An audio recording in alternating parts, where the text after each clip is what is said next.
What is good, Prima Gang? It's your girl, Prima Diva. Fun fact, but did you know that the reason the Pokemon franchise is even a thing is thanks to bugs? That's right, Satoshi Tajiri, the creator of Pokemon, grew up in quite a rural area, so his hobby was collecting a lot of bugs. He wanted to share this experience and passion with kids all over the world, and thus Pokemon was inspired from that little idea. So next time you see a little critter, thank it for creating this awesome franchise. But even though bugs played a big part in the idea behind Pokemon, the bug type, like Ice type, has been dealt yet another bad hand, almost crushing those poor bugs to death. I personally love bugs, so I want to see the bug type thrive, or I guess arthropod type? I mean, they're not technically all bugs, except Shuckle being the only exception. It's not an arthropod, it's not a worm or anything, so what the hell is it? So, it's apparently a thing called an endolith. That's some type of organism, so not an animal, but... But anyway, how can we make the bug type as successful as how bugs are in real life? Well, let's find out how Pokemon Sword and Shield can improve the bug type. While bug types can take care of dark, psychic, and grass types, they are resisted by a whopping amount of 7, I repeat, 7 types. Fire, steel, poison, flying, fighting, ghost, and finally, fairy. That is insane! Bug is one of 2 of the most resisted types in the entire game. The second being grass, but that's for the next video. Poor little crawlies, what made them deserve this? Similarly to my Ice type video, before I'm gonna go into the effectiveness of the new bug type, I'm gonna give the bug type something that'll give it a little edge in battle. The real life version of bug types, various arthropods, always have more than enough segments to theoretically carry a lot of stuff. So what if we made it that bug type Pokemon, no matter what, cannot lose their item, ever. Not with knockoff, not with switcheroo, not unless you, the trainer, personally takes it off. The item gets used in battle, or you yourself use an item switching move. This definitely isn't the first time a typing has had a unique niche. Dark types are unaffected by the ability Prankster, fire types cannot be burned, grass types cannot be affected by spore or powder moves, along with Leech Seed, poison types cannot be poisoned, electric types cannot be paralyzed, and finally, ice types cannot be frozen. Sure, not all bug type Pokemon have multiple limbs. Some, like Scizor, just have 4, but the real-life inspiration is there. And that could easily just be an explanation. Giving bug types the ability of never having to worry about losing leftovers or choice items would give them a well-needed niche and advantage in the battlefield. This, of course, would also nerf the move Knockoff when used on bug types, and I think that's well deserved. I mean, we've got a utility move that can kill very easily in certain situations. And on top of that, it's very spammable? Yeah, that needs a tiny nerf. And by tiny, I mean bugs, cause they're small. Now on to giving bug types a resistance. It'll only be 1 this time though. Bug already resists 2 common offensive types, ground and fighting, along with grass. Unlike ice, which just resists ice. And this type will be psychic. Psychic type in general is very mind-based. Attacks on the mind, confusion, illusion, all that stuff. But let me tell you a fun fact about arthropods, they're not often very smart creatures. There are of course exceptions, such as social arthropods like ants, bees, and wasps. They can be quite intelligent. Along with jumping spiders, in particular the Porsche jumping spider, are very smart too. Some even say that it has the same intelligence as small vertebrates. Kinda off topic, but how awesome would it be if we got a Porsche jumping spider Pokemon though? I mean, look how cool it looks. It could definitely be an awesome bug psychic type. Maybe it could have like psychic webs or use illusions that lure prey into its web. Wouldn't that be awesome? I mean, jumping spiders don't have webs, but still. Although Pokemon are not like real-life animals, obviously, and most Pokemon do have a high level of sentience, I think the explanation of most real-life arthropods not being that smart could just be applied to bug types in game. And tell me, what good can a psychic type move even do if the opponent's mind can't even comprehend it? This gives the bug type a small buff, and gives psychic type a small nerf.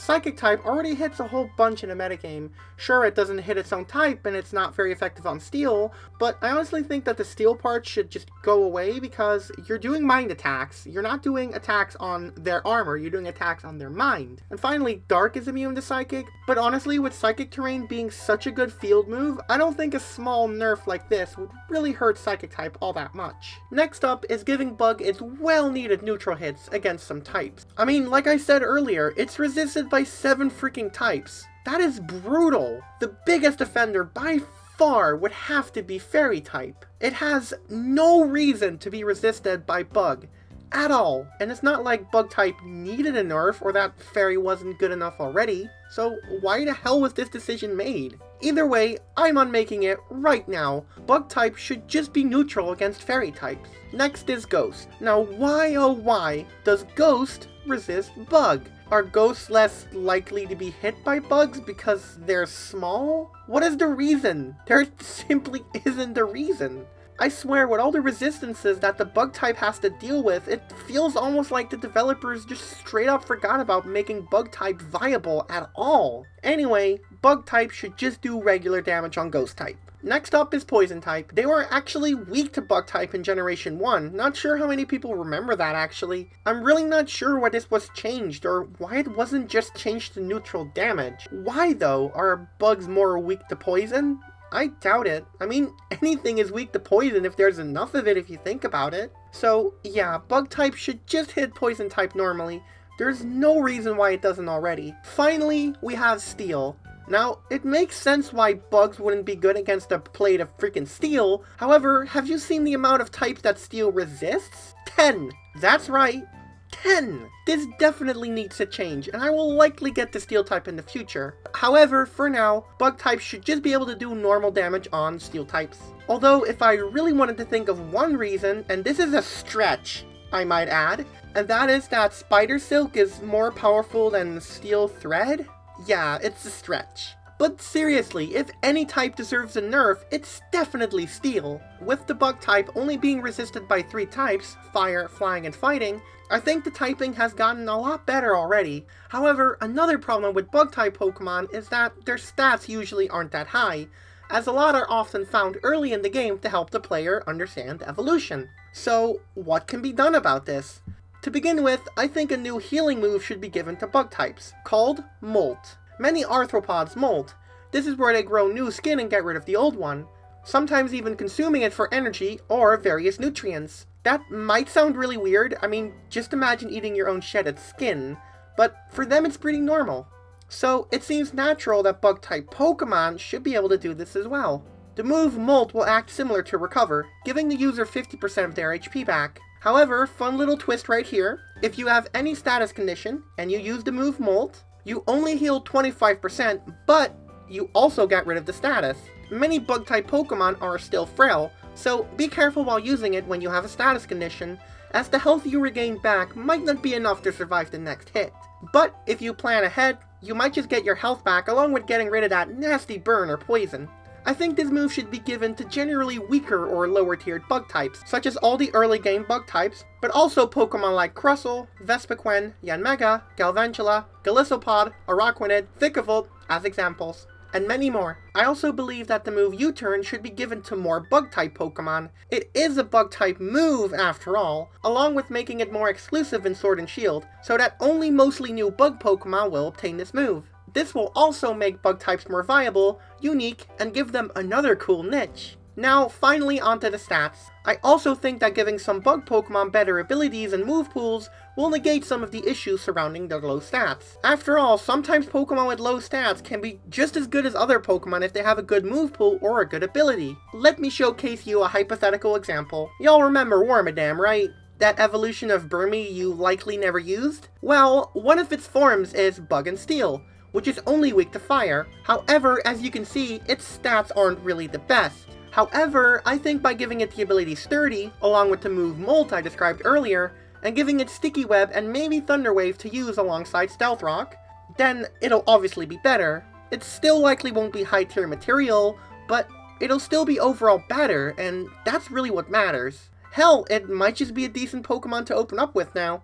In conclusion, bug types have been unlucky for a long time. Bugs have been important to creating the franchise itself, so it's very unfortunate that most just aren't that good. So I hope I at least make bug types better, if only hypothetically. Here's to hoping that Pokemon Sword and Shield actually gives us that balance that we've been promised. So yeah everyone, I hope you enjoyed my bug type video. Next up is the grass type, which I hope y'all are excited about. Tell me, what is your favorite bug type? Do you agree or disagree with my points? Please comment down below. Don't forget to hit that like button and subscribe for more Pokemon awesomeness. As always, be sure to follow my social media, especially my Twitter and Twitch, since I'm quite active on those. If you want to support the channel, consider checking out my Patreon. It's only $1 a month with rewards that are definitely worth the small amount of money. And if you also want to join the official Prima Gang Discord, the link along with my Patreon are both in the description below. With that being said, I hope y'all will have a good day, night, or morning, and as always, take care.